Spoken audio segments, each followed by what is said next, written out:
नमस्कार दोस्तों, आपका स्वागत है। आज की ये जो कहानी है बहुत तरीके से अचरज में डाल देने वाली है। हम बहुत कुछ सीख भी सकते हैं इस कहानी से। ये कहानी जेफरी किंग नाम के एक इंसान की है। वो उसको ऐसा इतिहास में वगैरह बड़ी तो रुचि नहीं थी, हमारे हमारे और आपके जैसे थोड़ा नॉर्मली चीज़ें वो जानता था। लेकिन एक ऐसे उसको एक बार ऐसा आया दोस्तों कि जहाँ पर अमेरिकन सिविल वॉर जो अमेरिका में लड़ा गया था, उस तरीके से वो बहुत ही अलग अलग जगह पे लड़ा गया था। उस एक जगह पे उसकी उसका जाना हुआ किसी तरीके से। और वो जहाँ पर जिस मैदान में लड़ा गया था युद्ध, वहाँ पर ये जब गया तब उसको क्या पता कुछ उसको कुछ अजीब अजीब से दृश्य दिखने लगे, जैसे वहाँ पर अभी युद्ध चल रहा है। वो समझ ही नहीं पा रहा था कि ऐसे वक्त में क्या करे, वो किस तरीके से रिएक्ट करे। बाद में उसको कुछ ऐसा दृश्य दिखा दोस्तों कि जैसे हम एक मैदान में अकेले समझो खड़े हैं और उसके सामने पूरी तरीके से युद्ध अचानक ही प्रकट हो गया। और उसके सामने एक इंसान था, वो दुश्मन सैनिक था। और उस दुश्मन सैनिक ने बाद में इस पर गोली दाग दी और उसकी मृत्यु हो गई। और वो इतना लाइव, इतना जिंदा वो अनुभव था दोस्तों, जैसे इसको लग रहा था कि अभी किसी ने मुझे मार दिया।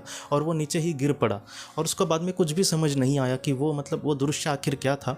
बाद में क्या हुआ दोस्तों कि ये जो इंसान था इसने थोड़ी सी जानकारी उसमें जुटाने की कोशिश करी। तो वहाँ पर जिन भी सैनिकों की मृत्यु हुई थी उसके वहाँ पर एक गाइड था, उसने उसको थोड़ा सा कहा कि यहाँ पर बहुत सारे सैनिकों की मृत्यु हुई थी। और उस गाइड ने बाद में कहा कि आप किसी जानकारी आप जुटा सकते हैं कि आखिर इसमें कौन से सैनिक की मृत्यु हुई थी। और उस सैनिक के दोस्तों कुछ सैनिकों के फोटोज़ भी वहाँ पर अवेलेबल थे। बाद में जेफरी ने जब देखे सारे फोटोज़, तब उसको एक फ़ोटो जब देखा जेफरी ने, तो वो पूरी तरीके से अचरज में पड़ गया। कैसा है दोस्तों कि जैसे मैं अभी समझो 20 साल का एक इंसान हूँ, 40 साल के बाद मेरा जो चेहरा है वो बहुत ज़्यादा बदल जाएगा, लेकिन फिर भी चेहरे का मूल जो ये होता है हमारा चेहरा, वो पूरी तरीके से नहीं बदलता। तो उसी तरीके से जेफरी का हुआ। जेफरी ने जब उस फोटो को देखा तब उसको ये लगा कि कहीं ना कहीं वो उसका ही चेहरा था। और बाद में उसने उस फोटोज़ की कॉपियाँ वगैरह ली और अपने पहचान के लोगों को दिखाई, तो वो भी बहुत अचरज में पड़ गई, क्योंकि उसकी जो तस्वीर थी वो तकरीबन तकरीबन 60 से 70% सेम जेफरी जैसी दिख रही थी। तो बाद में जब रिइंकार्नेशन जो पुनर्जन्म के जो केसेस होते हैं, वो जेफरी ने जब पढ़े या फिर उसका अभ्यास करने की कोशिश करी, तब उसको ये पता चला दोस्तों कि बहुत सारे पुनर्जन्म के ऐसे किस्से लोगों ने बयां किए हैं।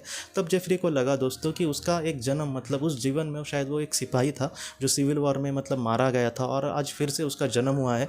लेकिन सबसे बड़ी बहुत ही बड़ी जो आश्चर्यचकित बात है जो हमें करती है, वो यही है कि उसी वक्त वो उस जगह पे जाना, या फिर उसको इतना इंटरेस्ट भी नहीं था इतिहास में, लेकिन फिर भी ऐसी जगह पे वो गया।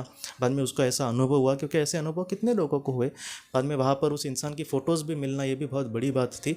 और उसको पहचानने के बाद इस तरीके से बातें सब समझना, ये सच में बहुत ही हैरान कर देने वाली बात है। लेकिन फिर भी ऐसे भी किस्से जहाँ पर होते हैं, जहाँ पर हम कुछ भी समझ नहीं पाते कि आखिर इसके पीछे क्या वजह होगी। लेकिन ऐसे जो किस्से हैं, कहीं ना कहीं मुझे ऐसा लगता है कि हम सबको यही सिखाते हैं कि जो आत्मा है वो मृत्यु के बाद भी नहीं मरती दोस्तों। जो आत्मा है वो हमेशा अमर होती है, और कहीं ना कहीं हम फिर से इस दुनिया में आते रहते हैं जब तक हमें मोक्ष नहीं मिलता। इसलिए हम जीवन में आते हैं और किस तरीके से जीते हैं, किस तरीके से कर्म करते हैं, वो बात जो है दोस्तों हमारे आत्मा के लिए बहुत ही ज़्यादा महत्वपूर्ण है। तो दोस्तों हम अपनी अगली वीडियो में किसी नए विषय को लेकर मिलेंगे। तब तक आप अपने परिवार का ख्याल रखना। आपका बहुत बहुत धन्यवाद।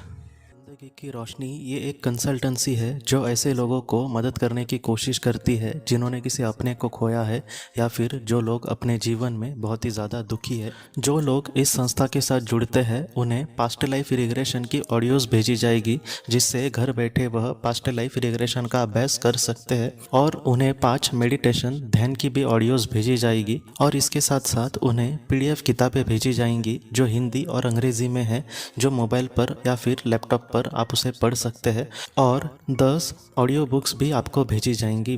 तो दोस्तों अगर आप इस संस्था के साथ जुड़ना चाहते हैं तो कृपया इस नंबर पे व्हाट्सएप मैसेज करें। आपका बहुत बहुत धन्यवाद।